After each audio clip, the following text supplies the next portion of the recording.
నా as a story teller నేను ఒక ఫిల్మ్ మేకర్ లాగా నేను అనుకున్న స్క్రిప్టు ఆర్ నేను చేశాను అండ్ ఆడియన్స్ రియాక్షన్ చూశాను, ఆడియన్స్ ఫీడ్బ్యాక్ చూశాను and across the media also mostly neutral. అంటే మనకి అన్ఫార్చునేట్లీ పోయినసారి చెప్పినట్లు there is always pro and against. Pro or against ఇద్దరికి వాళ్ళ అజెండాలు ఉంటాయి, అది మనం ఏం చేయలేము. there is a lot of neutral who have independently given their opinion which is positive. ఇప్పుడు రివ్యూస్ అయినా ఒపీనియన్ అయినా అండి, I think any story teller have to take it. ఇప్పుడు సోషల్ మీడియాలో ఒక లక్షల ఒపీనియన్స్ ఉంటాయి. In the same context they will be each reviewer వాళ్ళ కాంటెక్స్లో వాళ్ళు చేస్తారు. అండ్ స్టోరీ టెల్లర్స్గా మేము డిఫెండ్ చేయడానికి ట్రై చేయకూడదు, వాళ్ళు రాసింది రైటా, మీరు చెప్పింది రైటా రాంగ్ అనేది కాదు. We have to make a film and we have to put it for the audience and for the media or critics. వాళ్ళందరూ వాళ్ళ అభిప్రాయాలు చెప్పొచ్చు, అది మేము అంగీకరించకపోవచ్చు, that's a different thing. Or మేము కొన్ని నేర్చుకొని ముందరకు పోవచ్చు, దట్స్ ద థింగ్. అండ్ ఇది అంటే డిఫికల్టీ విత్ పొలిటికల్ ఫిలిమ్స్ ఏంటంటే అండి, it is you can't commercial films లాగా it is not a universal film. అది తీసేటప్పుడు రాసేటప్పుడు కూడా మాకు తెలుస్తుంది.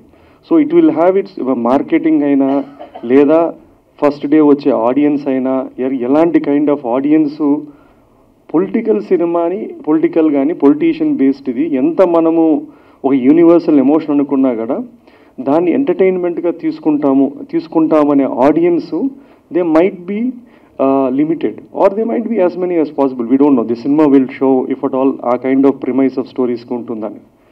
అండ్ దట్స్ ద థింగ్ అండి. అండ్ మోస్ట్ ఇంపార్టెంట్లీ నేను మా టెక్నీషియన్స్ అండ్ మది cameraman and music director Santosh and editor and art director వీళ్ళందరికీ థ్యాంక్స్ చెప్పాలనుకుంటున్నాను. And apart from this Jiiva and Mammootty and the other cast who have done exceptionally well. ఒక్కసారి cinema అయిపోయిన తర్వాత నా పద్ధతి ఏంటంటే అండి, అది I think I detach with the film. I just have to move on to the other story.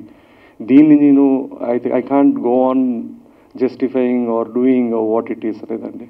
And overall నేను ఒక యాత్ర అండ్ యాత్ర 2 అనే 2 కథలు చెప్దామనుకున్నా. యాత్ర 2 was 2019లో చెప్దామనుకుని నిర్ణయించుకున్నా.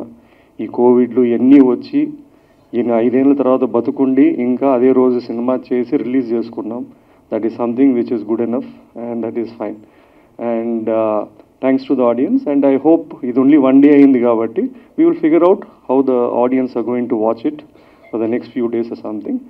We'll try promoting the way it is and I hope the media does the same way in a fair way. Thank you Andy. So మీరు చెప్పింది చాలా కరెక్ట్.